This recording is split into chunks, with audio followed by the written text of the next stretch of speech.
Most people assume joint pain is just part of getting older, that the stiffness in your knees, the aching in your hips, the grinding in your shoulders, it's just time doing what time does. But that's not the whole truth. Because for millions of people over 60, the real cause of their joint destruction isn't age. It's habits. Daily, invisible, completely fixable habits that are silently breaking down cartilage, feeding inflammation, and stealing mobility one day at a time. And the most dangerous part? These habits feel normal. They feel harmless. Some of them even feel healthy. In this video, I'm going to show you 7 daily habits that are quietly destroying your joints after 60. Stay to the end because the final habit is the one almost nobody talks about, and it may be the most damaging of all. Habit 1. Sitting for more than 30 minutes without moving. Here's something your doctor probably hasn't said out loud. Sitting is not rest for your joints. It's compression. Every time you sit for extended periods without moving, the cartilage inside your joints, the cushioning tissue that prevents bone from grinding against bone, begins to starve. Cartilage has no direct blood supply. It feeds itself through movement, through the gentle compression and release of walking, shifting, stretching. When you sit still for an hour, that process stops. The cartilage dries out. It becomes brittle. And over time, it breaks down faster than your body can repair it. But it gets worse. Prolonged sitting tightens your hip flexors, weakens your glutes, and shifts your entire postural alignment. Your knees begin to compensate. Your lower back absorbs pressure it was never designed to handle. Your shoulders round forward. And suddenly, every movement you make, standing up, climbing stairs, reaching overhead, is performed by a body that's slightly out of alignment. That misalignment is what accelerates joint wear, not age. Misalignment from too much sitting. Here's what to do instead. Set a timer. Every 25 to 30 minutes, stand up, walk to the window, roll your shoulders, shift your weight. Even 90 seconds of movement is enough to restart the circulation your cartilage needs. This isn't about exercise. It's about interrupting the stillness before it becomes damage. Habit 2, drinking too little water. Most seniors are chronically dehydrated and don't know it. The thirst signal weakens with age. So by the time you feel thirsty, your body has already been running low for hours, and your joints are the first to feel it. Synovial fluid, the liquid that lubricates your joints and allows smooth, painless movement, is almost entirely water. When you're dehydrated, synovial fluid thins. It loses viscosity. It no longer cushions the way it should. And what follows is friction, grinding, inflammation, pain that feels like arthritis, but is actually just a body begging for hydration. Cartilage itself is approximately 80% water. That's not a small detail. That means every glass of water you skip is directly reducing the shock-absorbing capacity of your joints. Every cup of coffee, every glass of juice, every sugary drink that pulls fluid from your system is compressing that cushion just a little more. The solution is simple but requires intention. 8 glasses of water a day minimum. More if you drink coffee or tea. Start your morning with a full glass before anything else. Add lemon if it helps. Carry water with you throughout the day. And here's something powerful. Many seniors who increase their water intake report a noticeable reduction in joint stiffness within 2 weeks.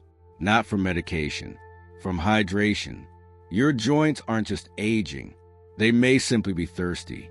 Habit 3, eating a high-inflammation diet. This one is quiet. It doesn't announce itself. But every meal built around sugar, refined carbohydrates, processed oils, and packaged foods is sending a single message to your immune system. Attack, and your joints are caught in the crossfire. Inflammation is your body's defense response. It's meant to protect you. But when it becomes chronic, when it's triggered daily by the food you eat, it turns inward. It begins attacking your own tissue. The synovial membrane lining your joints becomes inflamed. Cartilage breaks down faster. Pain signals amplify. And the cycle feeds itself. More inflammation, more damage, more pain. The The specific culprits are white bread, pasta, pastries, seed oils like canola and sunflower, processed meats, and excess sugar in any form. These foods spike insulin, trigger cytokine release, and keep your body in a constant low-grade inflammatory state that slowly destroys the tissue inside your joints. What fights back?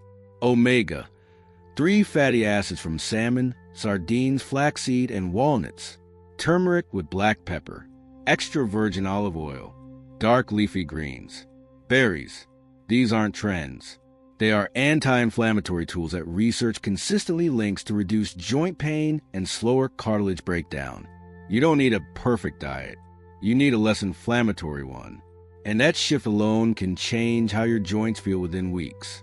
Habit 4. Avoiding strength training. Many people over 60 believe that rest protects their joints. That exercise will wear them out faster.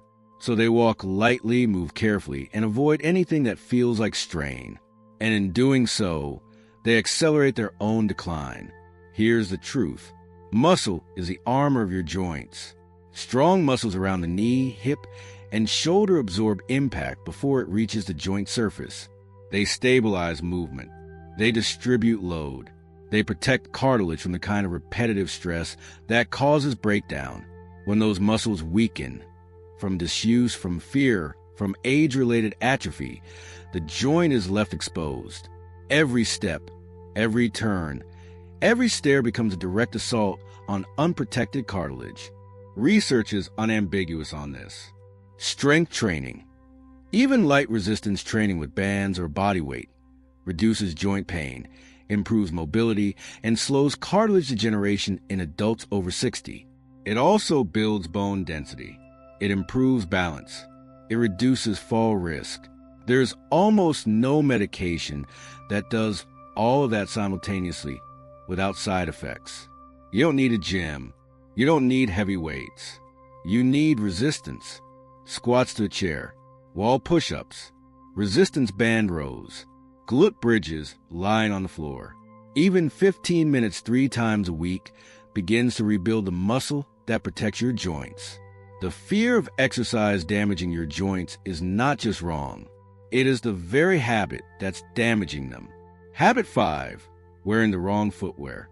This one surprises people, but it shouldn't. Your feet are the foundation of every joint above them. And when that foundation is compromised, everything pays a price. Flat shoes with no arch support allow your foot to pronate inward with every step.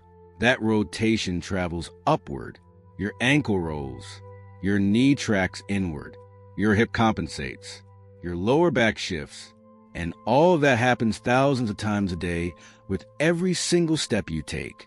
Multiply that by months and years, and you have a direct mechanical explanation for why your knees ache.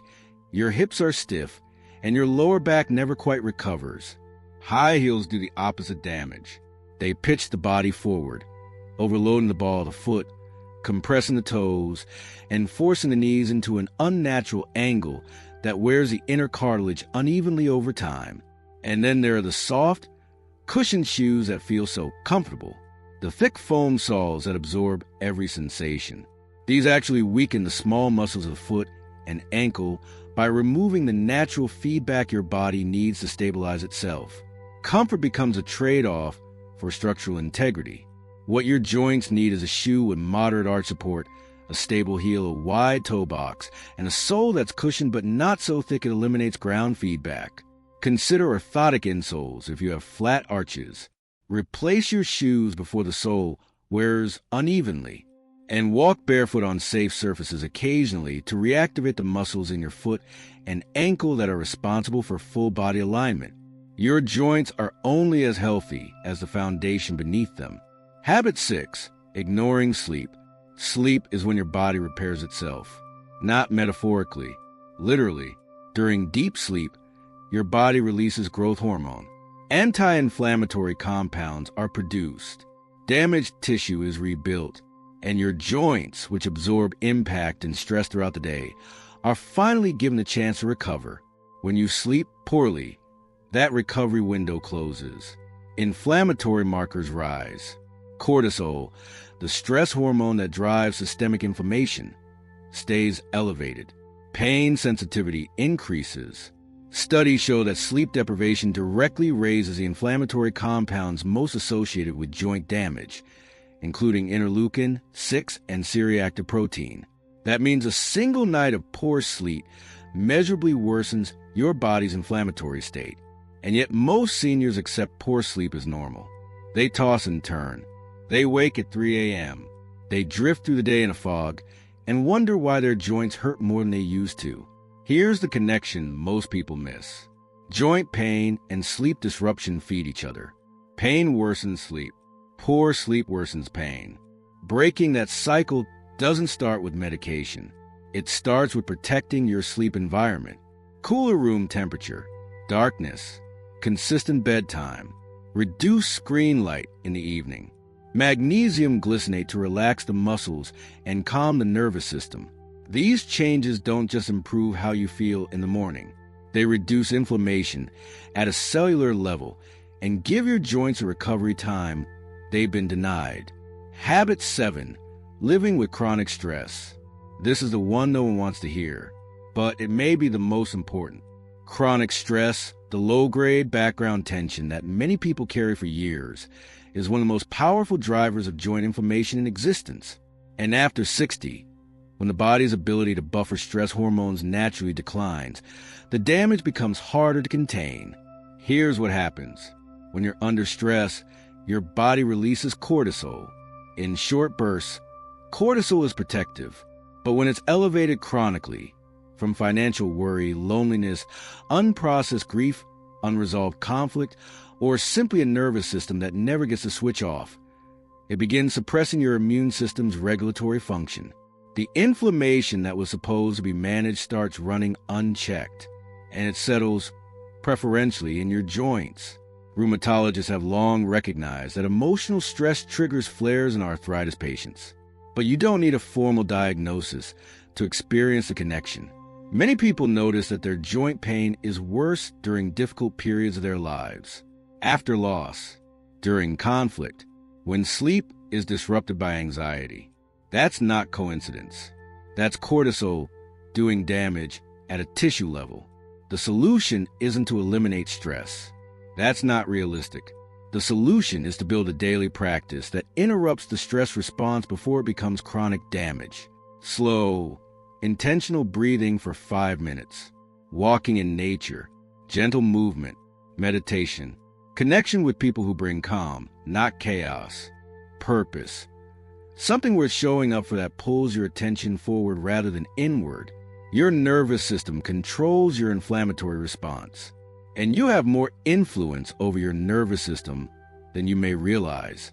Every time you choose stillness over reactivity, your body produces less cortisol, less inflammation, and your joints quietly begin to heal. Here's the truth most people never face. Joint pain after 60 is not inevitable. It is not a fixed sentence. It is often the accumulated result of habits that feel harmless until they aren't. Sitting too long, drinking too little water, eating what's familiar instead of what's functional, avoiding movement out of fear, wearing shoes that undermine your foundation, accepting poor sleep as normal, and carrying stress as if the body doesn't notice. It notices every single day. But here's what's also true. The body wants to heal. It is always moving toward repair when you give the right conditions. And the right conditions are not complicated. They are small, daily, consistent decisions that send your body a single message. I'm still here. I still choose to move. I still choose to live well. Start with one habit. Just one. Change it this week. Watch how your body responds. Because the difference between joints that fail you at 70 and joints that carry you into your 80s is not luck. It is not genetics alone. It is the sum of what you do quietly every single day.